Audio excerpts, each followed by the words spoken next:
আমার হাতের লতি চিংড়ির এই রান্নাটা মোটামুটি যেই খেয়েছে সবাই অনেক অনেক প্রশংসা করেছে। আর যখনই শুনেছেন বিনা তেলে আমি এই রান্নাটা করি তখন আরও বেশি অবাক হয়েছেন। আপনারাও নিশ্চয়ই অবাক হচ্ছেন বিনা তেলে আবার লতি চিংড়ি কীভাবে রান্না করে। আজকে কিন্তু বিনা তেলে মজাদার এই লতি চিংড়ির রেসিপিটি আপনাদের সাথেও আমি শেয়ার করতে চলছি। আশা করছি পুরো ভিডিওটি দেখবেন আর কেমন লাগলো কমেন্ট করেও জানাবেন।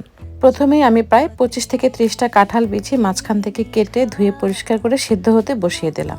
আর এখানে আমি শীতল শুটকি নিয়েছি বা চেপা শুটকিগুলোকে পরিষ্কার করে ধুয়ে এখন একটা বাটিতে নিয়ে নিচ্ছি। আমি শুটকিগুলোর মাথা এবং পেটের যে কালো অংশ থাকে সেটা ফেলে দিয়েছি আর উপর থেকে আঁশটাও ছাড়িয়ে নিয়েছি। এরপর বাটিতে আমি কিছু গরম পানি দিয়ে দিলাম। গরম পানি দিয়ে আমি এরকম একটা প্লেট দিয়ে ঢাকনা দিয়ে ঢেকে রেখে দেব শুটকিটা, এতে করে শুটকিটা গলে যাবে।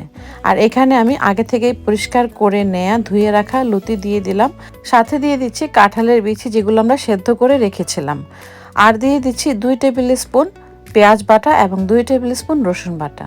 লতি চিংড়ির এই রেসিপিতে রসুন বাটাটা একটু বেশি দেওয়া লাগে।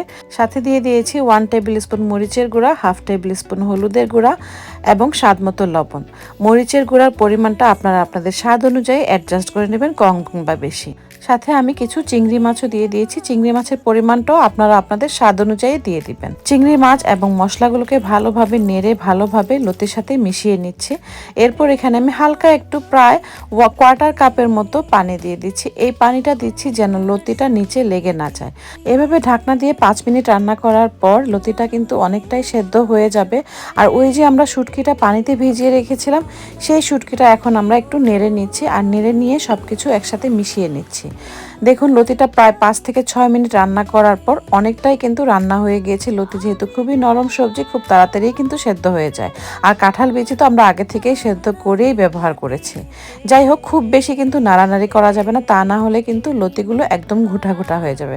আর ঘুটা ঘুটা লতি খেতে একদম ভালো লাগে না। এরপর দেখুন আমি এখানে ওই যে শুটকিটা ভিজিয়ে রেখেছিলাম পানি দিয়ে, গরম পানি দিয়ে, সেই পানিটা এখন শুধু দিয়ে দিচ্ছি উপর থেকে। আর শুটকির যে কাটা বা উচ্ছিষ্ট অংশ সেগুলো আমি ফেলে দেব। এতে করে লতি চিংড়ির মধ্যে শুটকির কোনো কাটা থাকবে না, খেতে অনেক বেশি সুবিধা হবে।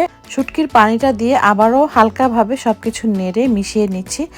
আর লতি চিংড়ির মধ্যে আমার সব থেকে ফেভারিট হলো এরকম একটা নাগা মরিচ বা বোম্বাই মরিচের ফ্লেভারটা যদি থাকে, তাই আমি এরকম একটা বোম্বাই মরিচকে কেটে দিয়ে দিচ্ছি। আপনারা যদি ঝাল পছন্দ না করেন কিংবা বোম্বাই মরিচের ফ্লেভারটা ভালো না লাগে তাহলে অবশ্যই এই স্টেপটা স্কিপ করে যাবেন। মরিচ এবং শুটকির পানিটা দিয়ে ঢাকনা দিয়ে ঢেকে রান্না করব আরও 10 থেকে 12 মিনিট।